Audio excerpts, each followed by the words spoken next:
Mother सुहाग online classes में आप सभी का स्वागत है। जैसा कि हम आप लोगों को नागरिक शास्त्र में 2 पाठ ऑलरेडी लिखवा चुके हैं। आज हम नागरिक शास्त्र में ही पाठ 3 की शुरुआत करेंगे, जो पाठ का नाम है लोकतंत्र और विविधता। इस पाठ को भी उसी तरीके आप अपनी नागरिक शास्त्र की कॉपी में नोट करेंगे और आज जो हम समझाने जा रहे हैं उसे सभी बच्चे बहुत ही ध्यान से समझेंगे। सबसे पहले हम देते हैं लोकतंत्र। लोकतंत्र का मतलब ही होता है डेमोक्रेसी। मतलब लोकतंत्र का मतलब है लोगों का तंत्र, यानी लोगों का शासन।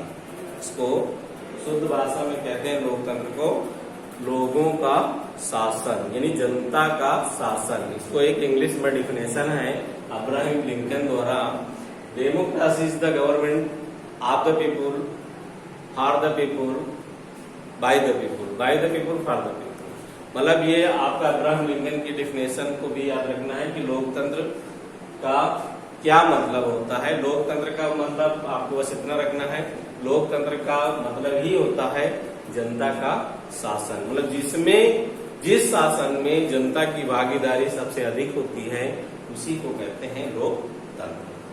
अब विविधता का मतलब समझ लीजिए। विविधता का मतलब होता है प्रत्येक देश में अलग अलग लोकतंत्र की व्यवस्था है। जितने भी विश्व में देश हैं, सारे देशों की जो लोकतांत्रिक व्यवस्था है वो विविध रूप की है।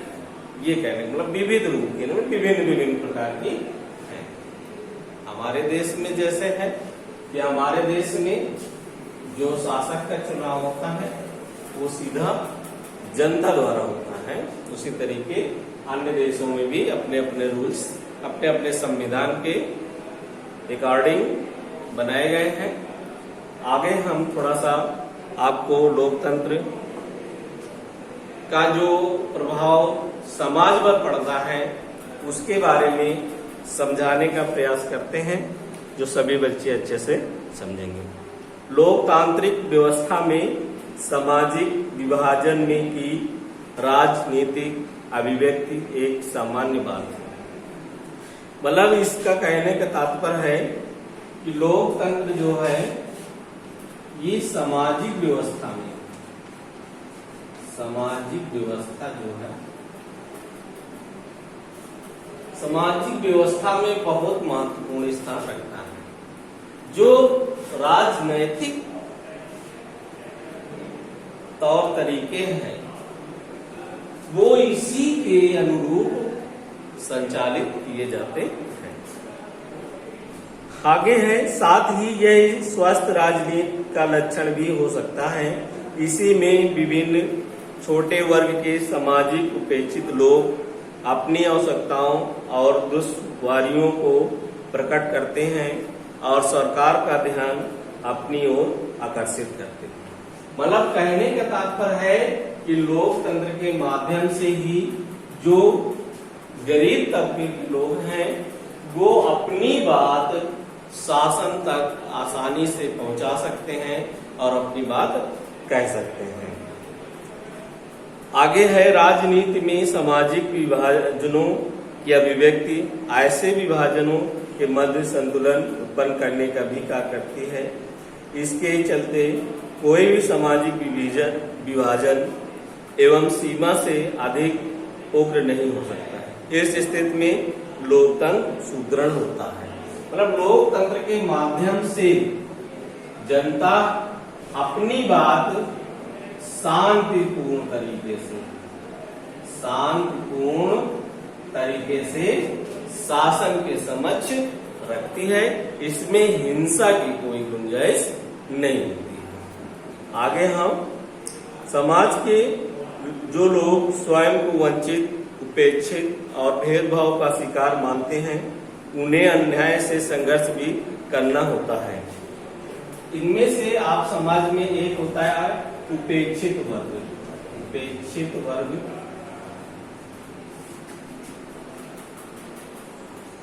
उपेक्षित वर्ग ऐसा वर्ग होता है जो समाज की बुराइयों का सीधा सामना उसको करना पड़ता है। तो ऐसे वर्ग भी अपनी मांगे रखने के लिए, अपने वर्चस्व को बनाए रखने के लिए वो शांतिपूर्ण तरीके से संघर्ष करते हैं और संघर्ष या छोटे छोटे आंदोलनों के माध्यम से अपनी बात शासन तक पहुंचाते हैं। आगे ऐसे संघर्ष प्रायः लोकतांत्रिक प्रक्रिया का उल्लंघन करते हैं। लोग शांतिपूर्ण और संवैधानिक तरीके से अपनी मांगों को प्रस्तुत करते हैं। मतलब ये सारे जो व्यक्ति हैं अपनी मांगे तो रखते हैं, लेकिन उसमें है जो कानून के अनुरूप ही संविधान में जो अधिकार बनाए गए हैं उसी को पालन करते हुए ही शांतिपूर्ण तरीके से जुलूस या सम्मेलनों द्वारा अपनी बात रखते हैं। आगे है लोग शांतिपूर्ण और संवैधानिक तरीके से अपनी मांगों को प्रस्तुत करते हैं और चुनावों के माध्यम से अपनी मांगों के लिए दबाव बनाते हैं और समाधान करने का प्रयास करते हैं। अनेक अवसर पर सामाजिक असमानताएं इतनी अधिक असमानतापूर्ण और अन्यायपूर्ण होती हैं कि उनको स्वीकार करना असंभव होता है।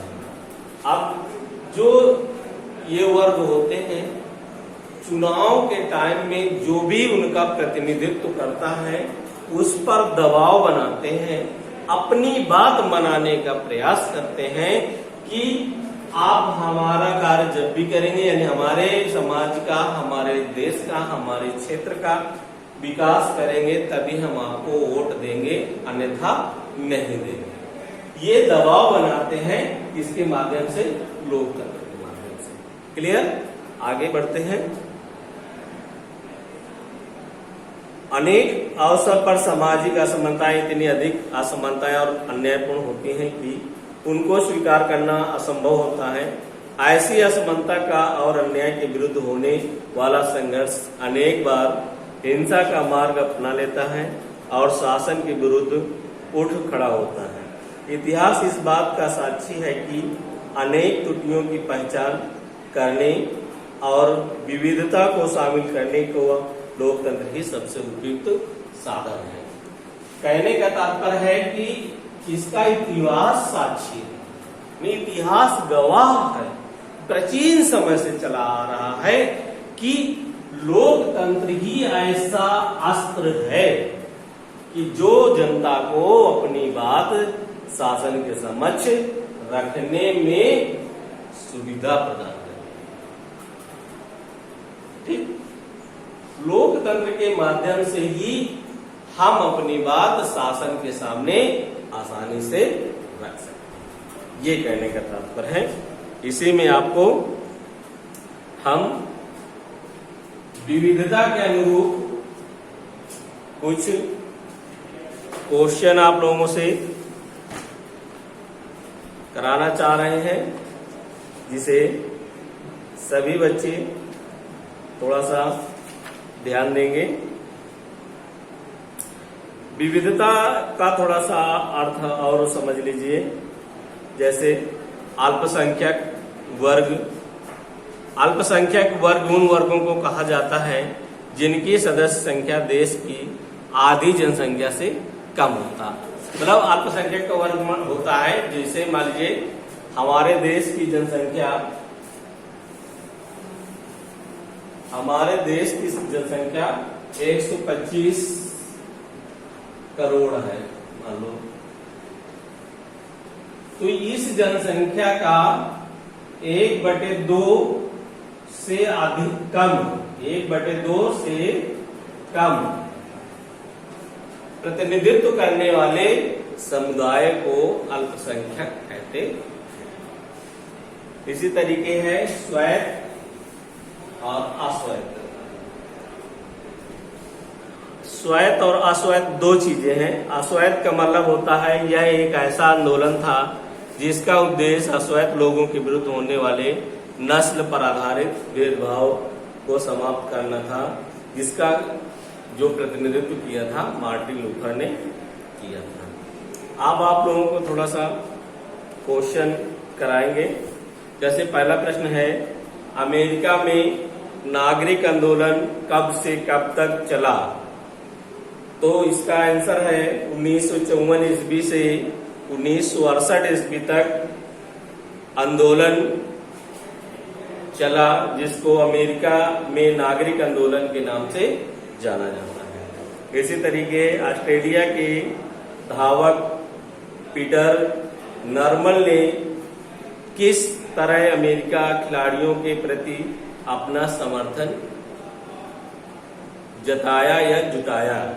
इसमें मानवाधिकार का बिल्ला लगाकर, ये मानवाधिकार एक अधिकार होता है, मानवाधिकार,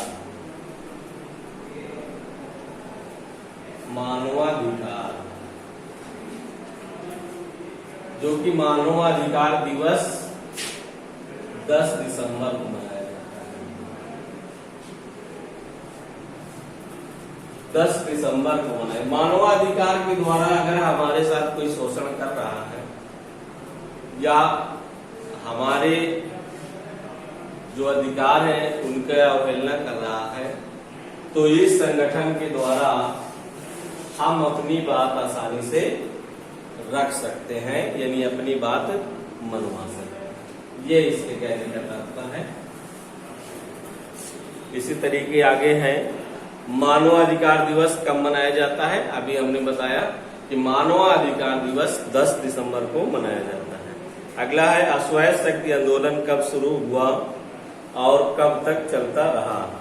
तो इसका आंसर होगा 1966 ईस्वी से 1975 ईस्वी तक अश्वेत आंदोलन चलता रहा। अब आप लोगों को जो पार्ट 2 का वर्क भेजा जाएगा उसे अपनी कॉपी में फेयर करना है, और सभी बच्चे होमवर्क में जो भी आपका टेस्ट का सिलेबस दिया गया है उसी के अकॉर्डिंग तैयारी करना है।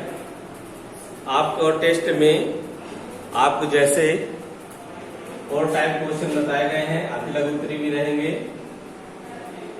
लघु भी रहेगा और दीर्घ भी रहेगा।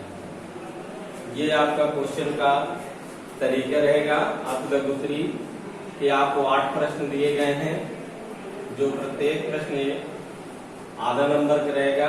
लघु उत्तरी के 2 प्रश्न हैं, जो प्रत्येक प्रश्न आपका 1.5 नंबर का है। दीर्घ उत्तरी का 1 प्रश्न है, जो कि 3 नंबर का प्रश्न है। इस तरीके आपका टेस्ट का शेड्यूल है, जो सारे बच्चे याद करेंगे और अच्छे से टेस्ट देंगे। धन्यवाद।